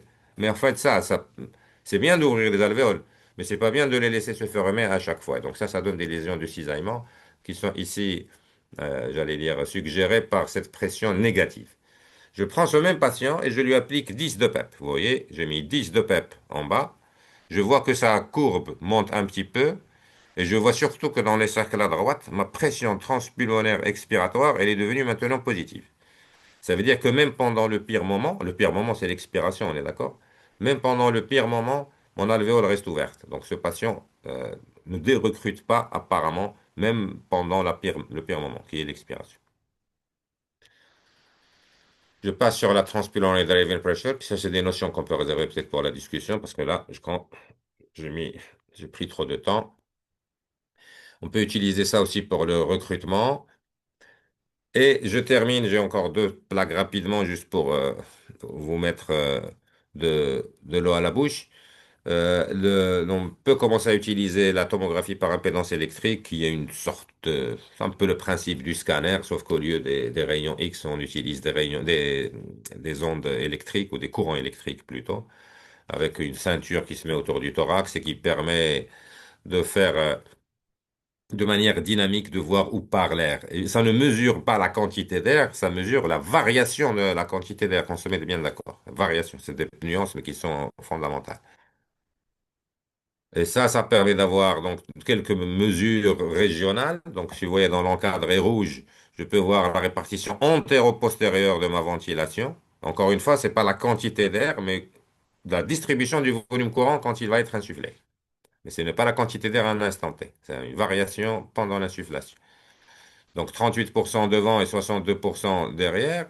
Donc ça, on peut imaginer que c'est un patient qui est bien mais ici, mais distendu là. Et la droite-gauche, on a une asymétrie de 60-40%, qui est déjà un petit peu physiologique parce que le poumon droit est plus gros. Mais ce qu'on utilise, nous, le plus souvent, c'est le panneau à droite, particulièrement la titration de la PEP. Alors je termine par ça c'est un patient qu'on a fait il y a pas longtemps. On voit ici que ça me donne plusieurs renseignements, mais restons sur la courbe de gauche. Alors en rouge, la machine détermine les zones où on a le maximum de collapsus en fonction de la PEP qu'on va mettre. Donc ici, vous voyez, on est à démarrer à 25 de PEP, en fait à 24, 25, on va dire descendu à 20, puis à 15, puis à 10. Et on voit que plus on baisse la PEP, plus le poumon se collapse. C'est logique. Et dans l'autre sens, si ma courbe en bleu, c'est que plus je baisse la PEP, moins j'ai de distension. Là aussi, c'est logique. En fait, ma meilleure PEP, ça serait la PEP qui donnerait le croisement de la distension la meilleure, enfin la moindre distension, avec le collapse le moindre. Donc, ces deux anomalies, leur point d'intersection, ça serait le point d'intersection entre la courbe bleue et la courbe rouge, qui correspondrait à la PEP qui donnerait le moins de collapsus et en même temps le moins de distension. Et ça tombe bien, ça correspond aussi à ma meilleure compliance. Et là, on retombe sur la notion de tout à l'heure. Rappelez-vous, la PEP mécanique par la meilleure compliance correspond souvent aussi à la PEP par la meilleure oxygénation, correspond probablement aussi à la meilleure PEP hémodynamique. Et là, on peut coller aussi la nouvelle notion correspond probablement à la meilleure PEP en termes de rapport distension et collapsus retrouvé par électrique, par la tomographie par impédance électrique. Voilà, j'ai un peu trop tardé. J'espère qu'on aura quand même du temps pour des questions que j'imagine être intéressantes. Je vous laisserai avec ces quelques take-home messages rapides. Il faut limiter le volume courant, ça on le sait, mais pas trop non plus, tout en se fixant des objectifs gazométriques de survie, on va dire, en tout cas jamais de perfection de gazométrie. Ne pas trop augmenter la fréquence respiratoire. Il faut mettre une PEP souvent haute mais adéquate, autrement dit, il faut mesurer. Il ne faut pas hésiter dans les procédures à faire des mesures mécaniques, avancées ou pas avancées, et du monitoring avancé ou pas, mais en tout cas à mieux regarder, même les choses qu'on a déjà, comme les boucles de pression-volume. Il ne faut surtout pas hésiter à faire de manœuvres de recrutement et mettre le patient en décubitus ventral le plus tôt possible et en évaluant le bénéfice pour ne pas faire ça inutilement sur des patients qui n'en bénéficieraient pas. Et sur le plan global, il est hors de question, je ne peux pas, je dois quand même passer quelques messages simples peut-être. C'est que le SDRA c'est bien, l'approche ventilatoire c'est très très bien, mais il y a tout ce qui l'entoure. Donc, il faut éviter faire de la prévention de l'infection nosocomiale pulmonaire en particulier. Il faut éviter les balances hydriques positives, donc les patients hyperinfiltrés en contrôlant l'état d'hydratation au maximum. Et il faut, en cas de sédation, et c'est souvent le cas d'avoir des patients sédatés, avoir des stratégies de sédation avec du scoring. Et en cas d'utilisation des curares, il faut les monitorer. Voilà. Merci beaucoup. J'attends vos questions.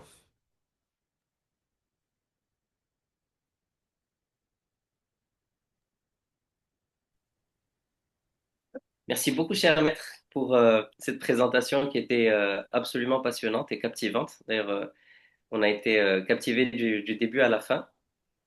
Euh, on va passer aux sessions des questions. Il y a eu beaucoup de questions très intéressantes. Donc, ça promet un débat et une discussion très sympa. Donc, on va évidemment trouver le temps pour ça. Walid, tu veux poser peut-être les Oui, premières justement, questions? merci professeur pour sa qualité de présentation. C'est toujours un plaisir de vous entendre. Ça fait toujours plaisir d'entendre et d'enrichir nos informations en ce qui concerne tout ce qui est respiratoire avec professeur.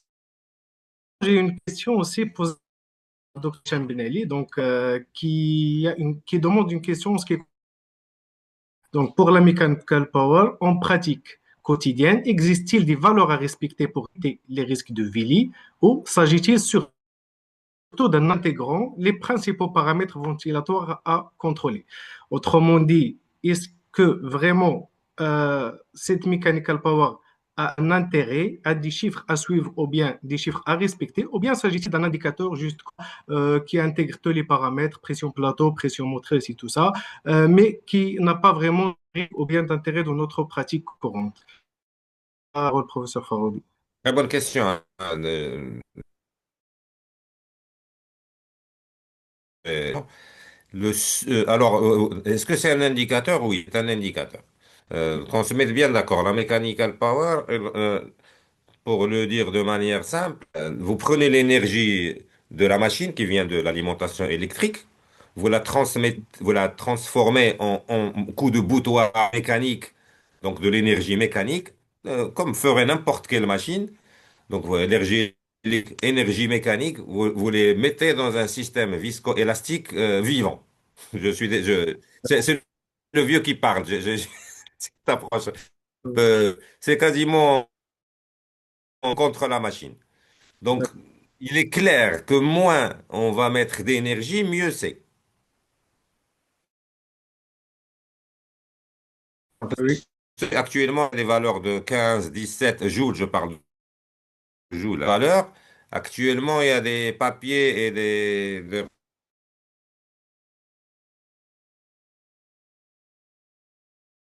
machines qui vont sortir bientôt. J'espère qu'ils vont commencer à afficher ça parce que mathématiquement, c'est un calcul qu'on peut faire avec un bout de papier. Donc, il n'y a pas de raison pour que la machine ne le fasse pas en temps réel. Avec des nuances, bien sûr qu'il y a des nuances, parce que si le poumon est pathologique, et c'est le cas, il devrait encaisser moins d'énergie mécanique. L'enfant est un cas particulier, je ne le maîtrise pas du tout, donc je vais rapidement m'enfuir vers l'adulte que je pratique plus souvent. L'enfant est un cas particulier. Mais chez l'adulte, des valeurs actuelles, c'est 12. Vous allez trouver des articles avec 12, 15, 17. Mais je dirais, pour une première étape, pour nous, parce que le but est évidemment de sortir avec des choses pratiques, commencez déjà à mesurer. Si vous trouvez des valeurs élevées, commencez déjà à les baisser. Et ça vous, pas obligera, mais ça vous encouragera à être encore plus protecteur. Mais il est clair que c'est une notion qui commence à ressortir de plus en plus dans les papiers qui cherchent à prévenir le VILI. Donc oui, ce n'est pas un gadget. Oui, à un certain moment, ça va, on va la trouver dans les machines. Oui, commencer à mesurer et essayer de la baisser. Le seuil, comme tous les seuils, il est appelé à, en fonction des papiers, à changer. Mais retenez que 15, ça peut sembler être pour l'instant, mais je vous dis, il y a des gens qui commencent à descendre à 12. Mais on n'en est pas encore là. Sous nos cieux, moi, j'encouragerais juste déjà à être conscient du problème, à le mesurer Ah, le BC, si on trouve. Attention, la formule que j'ai donnée, oui, c'est parce que j'ai un peu survolé. La formule que j'ai donnée, c'est la formule quand on ventile en ventilation volumétrique. Volumétrique. La fameuse formule où il y a drive-in pressure, VT, etc. Vous Oui. rentrez sur Internet, c'est du domaine public, vous allez trouver des formules différentes en fonction du barométrique. Deuxième, ça c'est la première nuance. La deuxième nuance, méfiez-vous des patients qui ont une ventilation spontanée. Parce qu'à ce moment-là, eux, ils ne prennent pas seulement de la ventilation mécanique, ils s'auto aussi pulmonaire, musculaire à l'inspiration, lorsque le drive inspiratoire est trop élevé et que les débits proposés sont bas. Musculaire expiratoire, c'est ce qu'on appelle diaphragmatique expiratory myotrauma. Des choses vicieuses, mais qu'on peut ne pas voir, mais qui peuvent, par exemple, entraîner des lésions diaphragmatiques sous-jacentes qui vont vous gêner sur un sevrage et vous allez vous dire pourquoi celui-là, il veut pas respirer, qu'est-ce qui se passe? En fait, là, il est resté trop souvent avec un diaphragme en phase excentrique. Il n'a pas eu le temps de... Voilà. Donc, justement, professeur Faroudi, que- la Oui, c'est question, pas un justement, gadget. Allez-y, mesurez. Voilà ma on a réponse. une question qui rejoint justement la mechanical power posée par Dr Safa Kashmar. Donc, justement, quelle est la variable la plus importante justement à surveiller? Est-ce que c'est la pression pressure, c'est le plateau pressure, la driving pressure ou bien la mechanical power? Quelle est la pression ou bien le paramètre le plus important à surveiller? Euh, la drive-in pressure est certainement importante. Euh, Parfait. la drive-in pressure est certainement importante. Le problème, c'est que la drive-in pressure prise isolément, je peux vous mettre une drive, je viens et je mets 10 de volume courant, on est d'accord, Oui. et j'aurai un drive-in pressure très très basse. Mais Oui. j'ai d'autres problèmes qui vont survenir. Le patient va aggraver son atélectasie parce que je ne fais plus ce qu'on appelle le tidal recruitment. Je n'ouvre plus par les biais de Par la l'insufflation pression et et je vais par le perdre volume. de la compliance. Donc, au lieu de dire quel serait le meilleur paramètre, moi je proposerais quel est le premier paramètre par lequel je commencerai. J'essaierai de le normaliser. Après, je monterai en un cran. Alors, la pression de plateau avec laquelle nous, on a grandi, notre génération et nos aînés, de 30, alors c'était pas une valeur qui venait de nulle part. C'est une valeur comptée en deux valeurs. Il correspond à un patient à qui je mettrai le maximum de PEP pour le faire arriver à un plateau à 30, partant du principe que sa paroi Mhm. est normale, et ça c'est le piège. Le prérequis, c'est que la paroi soit normale. Une paroi normale devrait consommer quelques centimètres d'eau, 5 centimètres d'eau, quelque chose comme ça. Donc si j'insuffle 30, en fin de compte, ça revient à mettre, je simplifie bien sûr, ça reviendrait à mettre 25 sur le poumon et que 5 sur la paroi. Alors, avec 25, il y a la valeur actuelle, actuellement scientifiquement reconnue de ce qu'on appelle la critical opening pressure, qui permet d'ouvrir les alvéoles qui vont s'ouvrir. Les autres, si elles ne veulent pas s'ouvrir, c'est La fini. pression, ouais. Vous d'autres choses.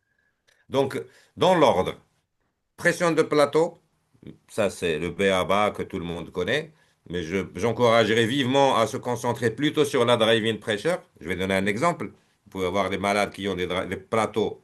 J'ai le malade A et le malade B. Le malade B a une pression de plateau plus élevée que le malade A. Mais en fait, il démarre à une PEP beaucoup plus haute. Donc en fin de compte, sa drive-in pressure est basse. Elle est basse. Ouais. Et celui-là, il est de meilleur pronostic que le premier, qui aurait un plateau relativement normal, mais de qui on démarre de 0 ou là de 5 de PEP. Parfait. Donc, pression de plateau, de moins en moins. Drive-in pressure, oui. Ah, oui. Vous devriez avoir, au bout d'un moment, votre œil commence à la calculer quasi automatiquement. Et le Ouais. mechanical power, Ça va venir. j'encouragerais aussi à commencer à l'utiliser. Parfait. Merci. Professeur Alors, on Saïd. a aussi une question très intéressante du professeur Khalil Mounir qui concerne la mise en DV de plus en plus fréquente des patients en SDRA ou présumés en SDRA. C'est une question très intéressante parce qu'elle rejoint pas mal notre pratique et puis aussi elle est très pertinente lorsqu'on n'a pas nécessairement accès à des thérapies de sauvetage comme l'ECMO, etc. Donc, qu'en pensez-vous, cher maître? Merci Khalid pour cette. C'est un commentaire, je pense, c'est pas une question, mais merci pour la perche tendue. J'ai l'habitude toujours de répondre juste pour embêter les gens. pour leur dire, est-ce que vous connaissez un mammifère qui ventile en décubitus dorsal? Ni spontanément, ni en ventilation mécanique. Nous sommes les seuls à vouloir s'entêter et à se poser la question de pourquoi est-ce qu'on respire mal quand on est couché sur le dos. Ben parce que ce n'est pas physiologique. D'accord? Donc, évidemment, si vous cumulez la ventilation en décubitus dorsal avec la suppression de la contraction diaphragmatique, là, vous avez le combo absolu. D'ailleurs, même au bloc, en 5 minutes, vous avez plié la moitié du poumon. Donc, le décubitus ventral, oui, oui et oui. SDRA, voilà notre pratique à nous. SDRA, c'est obligatoire. Bon, nous, on a des cas particuliers. On a des malades qu'on ne peut pas mettre en décubitus ventral, qui sont souvent des traumas thoraciques. Voilà, c'est juste pour vous donner la vraie vie, notre vraie vie. Du trauma thoracique à la phase aiguë qu'on ne peut pas mettre, surtout quand on a fait de l'ostéosynthèse. Et du trauma crânien à la phase aiguë qu'on ne peut pas, mais qu'on commence actuellement sur les quelques mois derniers. On commence à, parce qu'on a travaillé un peu dessus, on a évalué le Doppler transcrânien, on a fait des travaux assez intéressants sur ça, on a évidemment vu la littérature, mais on s'est aussi forgé notre propre expérience sur le retentissement du décubitus ventral. Je parle du trauma crânien, donc vous voyez, c'est le combo entre le poumon et malgré cette contrainte, sur certains patients, on les met sur le ventre. Donc, c'est vous dire que si vous n'avez pas de contrainte de fracture, de lésions particulières, ça, c'est vraiment dommage de se priver du décubitus ventral sur des patients, particulièrement ceux qui ont une hétérogénéité antéro-postérieure. Et c'est souvent le cas. C'est souvent le cas des atélectasies, ils ne viennent pas sur les poumons hauts, ils viennent sur les poumons bas. Alors, la difficulté que vous allez avoir, c'est quelque chose qu'on a vécu pour faire du décubitus ventral, ça demande de des gens, ça demande des muscles, mais des muscles avec de l'intelligence, parce que c'est des moments critiques, le retournement fait l'hémodynamique, fait les tuyaux qui partent dans tous les sens, fait les appuis oculaires. On a déjà eu malheureusement des cas d'atteinte oculaire grave sur des appuis particuliers. Vous pouvez, avoir peur. euh, Libre afin que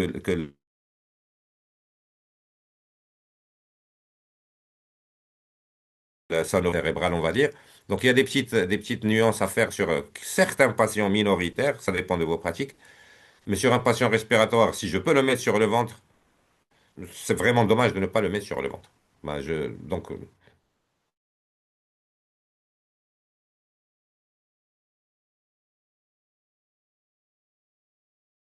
petit bobo. Petit bobo comme le câble de CG, le scope qui reste sur le thorax.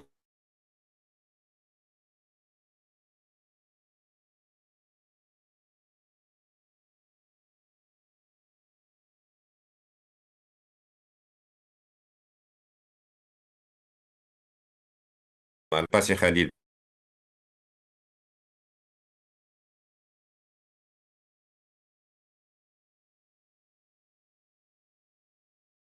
On a toujours dans le décubitus ventral, Dr Hamza Brada qui demande si la ventilation en décubitus ventral améliore l'oxygénation uniquement par recrutement alvéolaire ou aussi par redistribution du flux sanguin. Donc, quelle serait la dynamique des rapports ventilation-perfusion aux différentes phases du DV et après retournement? Ouais. Bien.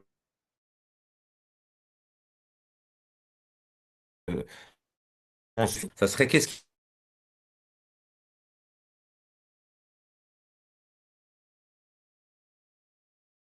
au moment. Pourquoi? Parce que dynamique à ce moment-là.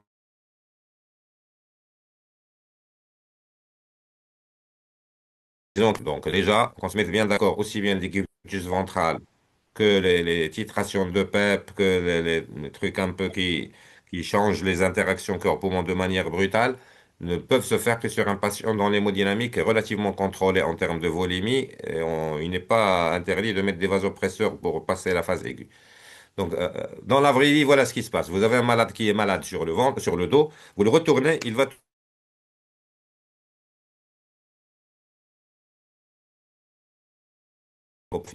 et là, vous allez commencer à avoir une amélioration quasi immédiate de l'ordre des quelques minutes due à la banale redistribution due à la gravité. Donc, il perfuse mieux les zones qui maintenant sont basses, les zones saines de son poumon antérieur.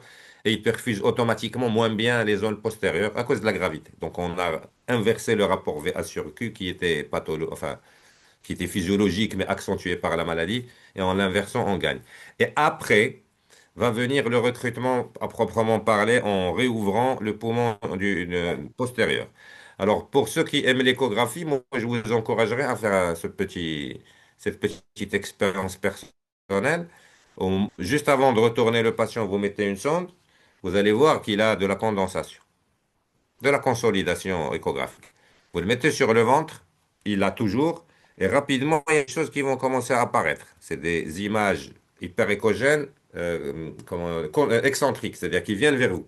À l'écho, vous allez voir des trucs qui remontent vers votre sonde, des petites choses blanchâtres.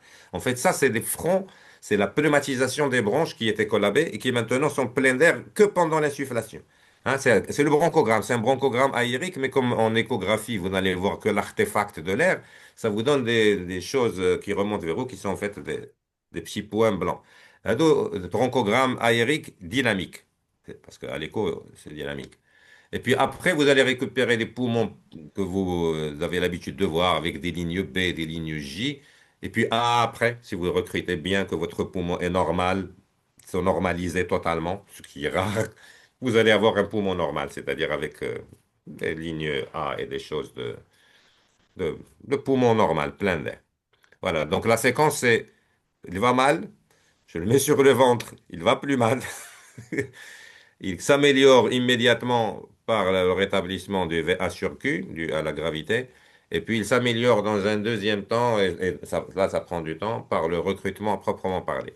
Il ne faut pas laisser trop longtemps parce que sinon, comme je l'ai montré tout à l'heure sur la diapo, ça va redescendre parce qu'il va recollaber ses poumons en intérieur. Donc, même si ça marche, le décubitus ventral, il faut l'arrêter. Il faut remettre de temps en temps le malade sur le dos. Voilà, j'espère que ça répond à la question. Merci beaucoup, cher maître. Alors, j'ai une question moi-même, donc je sais que le temps nous presse, mais je poserai quand même cette question en ce qui concerne donc la pression œsophagienne. Donc, l'intérêt de cette pression œsophagienne, comme vous savez tous, la pression œsophagienne, ça nous permet donc de calculer la pression transpulmonaire. Donc, pression transpulmonaire est égale pression de l'airway moins la pression œsophagienne. Mais la question qui se pose, est-ce que cette pression œsophagienne, on pourrait éventuellement donc l'indiquer chez tout patient, donc en réanimation, ou bien à des indications précises. Donc, justement, les patients qui ont un syndrome de compartiment abdominal, ou bien on pourra la faire chez tout patient en tout venant en SDRA. Là aussi, très bonne question. Déjà, vu le prix du cathéter, vous ne pourrez pas la faire sur tout le monde. Déjà, D'accord. ça, c'est plié. Deuxièmement, oh, évidemment que c'est une technique, elle est mini-invasive, c'est une sonde gastrique, donc c'est une sonde gastrique avec un tuyau collatéral. Les anciennes méthodes, c'était un tout petit tuyau, c'est-à-dire il y avait la sonde gastrique à proprement parler, et il y avait le tuyau que nous, on mettait à côté. Actuellement, les modèles apparus, c'est des sondes gastriques où le truc, là, le ballonnet est intégré, donc ce n'est pas invasif. Enfin, c'est aussi invasif qu'une sonde gastrique. Donc c'est facile à poser. Il y a des petites techniques comme ce qu'on appelle le Bailly-Dur test ou un petit push sur la cage thoracique pour s'assurer de la bonne position. Donc, j'allais dire, en routine, n'importe qui pourrait la faire chez n'importe quel patient. Mais c'est pas ça la question. La question, c'est chez quel patient. Il Et faut quel qu'il soit. patient? Oui, Si vous vous rappelez le schéma de tout à l'heure où je disais que 50% de l'énergie partait sur le poumon et 50% sur la paroi, mais qu'on ne sait pas sur certains patients, c'est quoi les certains patients? Quelqu'un qui aurait un compartiment abdominal manifeste, oui. oui, Donc, quelqu'un qui aurait une paroi thoracique manifestement pas compliante, et c'est une situation qui arrive beaucoup plus fréquemment qu'on pourrait croire, parce que c'est-à-dire que les patients qui ont pris 10 kilos de sérum salé dans la peau, et qui, ah, ben, oui, c'est comme on dirait s'ils avaient mis un truc, un blouson trop serré. Et ça, c'est une pression extra-pulmonaire. Donc ça, c'est peut-être des patients choisis, c'est-à-dire compartiment abdominal ou compression thoracique par l'infiltration. Première indication, à mon sens, intéressante. Pourquoi intéressante? Parce que c'est une situation, il va falloir mettre une PEP plus élevée que la norme, en d'accord, étant garanti que cette PEP ne servira qu'à réouvrir un peu le poumon contre la pression qui l'entoure. Donc ça, c'est la première situation. La deuxième situation, ça serait le SDRA, justement, lui-même, pour savoir, lors des manœuvres, de recrutement et lors des réglages de PEP, est-ce qu'on applique réellement la bonne pression d'ouverture, ce qu'on appelle critical opening pressure. Mhm. Et puis il y a d'autres choses qui peuvent être intéressantes comme la détection des asynchronismes. Parce que quand les patients, ça, mais c'est des cas très particuliers. Moi, personnellement, je n'ai, on a trop peu de cathéters pour les mettre juste pour détecter ça, mais sachez que ça existe. On peut voir les efforts inspiratoires non récompensés par la machine. Parce que si on ne voit que les fréquences machines, on ne voit que les cycles réussis, que le patient a réussi à déclencher. Mais les autres où il s'est bagarré mais sans déclencher, vous ne les voyez pas en général. Sauf si vous voyez le malade lui-même cliniquement, on est bien d'accord. Et c'est comme ça qu'il faut faire d'ailleurs. Et c'est comme ça qu'on se débrouille sans la pression œsophagienne. Mais pour résumer, ça serait le SDRA bien identifié et surtout les atteintes pariétales, style obésité particulièrement morbide ou compartiment abdominal ou thoracique. L'infiltration, parfait, parfait. Professeur Selim, Alors, j'ai une avant-dernière question avant de clôturer le webinaire. Euh, alors, avec la tomographie par impédance électrique, on a quand même aussi beaucoup appris que au-delà du recrutement ou du dérecrutement, la surdistension et l'hétérogénéité ventilatoire euh, ont des conséquences assez graves sur les échanges gazeux, mais aussi sur l'hémodynamique et sur les rapports ventilation-perfusion dans le poumon. D'ailleurs, la tomographie par impédance électrique de perfusion est aussi très prometteuse dans ce sens. Et la question serait, euh, au-delà d'optimiser l'oxygénation, d'optimiser la mécanique ventilatoire, est-ce que la PEP optimale ne serait pas aussi celle qui nous octroie le meilleur transport artériel en oxygène, en tenant compte des interactions cardiopulmonaires et de la congestion d'organes? Ah ben, vous avez laissé la question la plus difficile pour la fin. Bravo. Oui, en pratique, personnellement, je n'ai pas tellement on vit ensemble au service, Salim, tu le sais, on n'en a pas fait des tonnes, des malades. Donc, moi-même, pour l'instant, notre vécu, c'est la fameuse courbe que j'ai montrée tout à l'heure entre collapsus et distension. Donc, ça, c'est fait. Moi, personnellement, tu le sais bien, pour l'instant, on a zéro expérience sur le côté euh, hémodynamique, on va dire, de la technique potentielle. Mais ce que je peux en dire sous d'autres angles, et je crois que ça peut être une belle conclusion, c'est que les paramètres qui sont les meilleurs pour le poumon, je vais dire la best PEP, mais on peut comprendre plein d'autres choses. Là, ils sont les meilleurs pour le poumon euh, mécaniquement, gazométriquement, j'allais dire en oxygénation et en CO2 removal, en épuration de CO2, mais aussi probablement hémodynamiquement. Et donc, quelque part, ça serait quelque chose ça a été déjà étudié, mais je pense que sous nos cieux, ça serait l'occasion d'ailleurs de lancer des travaux de recherche de ce niveau-là et arrêter quelque part de faire que de l'épidémiologique. On a tous des respirateurs. On a tous du monitorage hémodynamique plus ou moins avancé. Certains sont très avancés, heureusement, chez nous. Donc, euh, rien n'empêche de documenter ça dans nos pratiques. Mais pour répondre à ta question, je ne sais pas si c'est une question d'ailleurs ou une invitation un peu à parler de ça, mais le, la best PEP, le meilleur VT, la meilleure FiO2, la meilleure fréquence, la meilleure posture d'ailleurs, DV ou pas DV, elle sera la même pour les modifier. Parce que les objectifs sont les mêmes, en fait, surtout dans le corps poumon. C'est pas un cerveau. Parce que dans le cerveau, des fois, il y a des objectifs contradictoires. Un trauma crânien avec un trauma thoracique, ça peut avoir des objectifs contradictoires.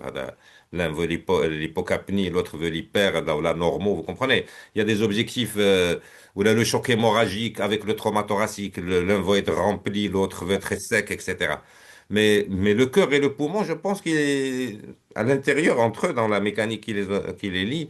Ils sont cohérents, c'est-à-dire les meilleures conditions pour l'un semblent être les meilleures conditions pour l'autre. Bon, désolé, c'est une réponse de vieux, mais dans un club de jeunes, moi je trouve que je m'en tire pas trop mal avec une réponse de vieux. C'est absolument ça. C'était surtout un commentaire et votre réponse était merveilleuse dans ce sens, effectivement. Walid, Donc, tu as une question? voilà, cher maître, cher maître, une dernière question. Donc, un projet national pour le développement des SDRA prévoit-il un volet de recherche clinique ou collaborative pour mieux comprendre et améliorer cette prise en charge? Autrement dit, y a-t-il des recommandations ou un projet à venir dans la prise en charge des SDRA? Euh, Tu cherches la bagarre en fin de séminaire, de webinaire, là. Euh, oui, mais bon, je vais parler franchement. Les recommandations internationales sont toujours appuyées par des choses nationales. Vous comprenez que quand vous prenez les guidelines européennes, là, c'est les nations européennes, avec leurs moyens, etc., qui s'appliquent très certainement à nous sur le plan scientifique, académique et dans les conditions qui se rapprochent le plus justement des conditions où les travaux sont faits. Euh, pour avoir déjà participé à des recommandations nationales, le piège ouais, de se retrouver en train de downgrader les recommandations internationales en les adaptant. Je sais, c'est très honorable, hein. Oui. Pour moi, c'est un mécanisme par défaut. Moi, je rêverais d'un jour où on ferait des études multicentriques chez nous, avec un appui statistique par des professionnels qui s'y connaissent, qui débouchent sur de la data fiable chez nous. Ça commence à se faire dans certains endroits. Attention, là, je ne noircis pas le tableau. Regarde, s'agissant du SDRA, est-ce qu'il n'y a pas un SDRA marocain? Probablement, pas le SDRA lui-même, mais les conditions dans lesquelles ils sont prises. On peut discuter de plein d'aspects. Je vais prendre l'un des aspects les plus évidents, ouais, le délai, donc le acute onset, ça, une semaine. Ouais, mais une Mhm. semaine, c'est peut-être dans des systèmes où le gars, il consulte le premier jour et on le voit évoluer sur une semaine.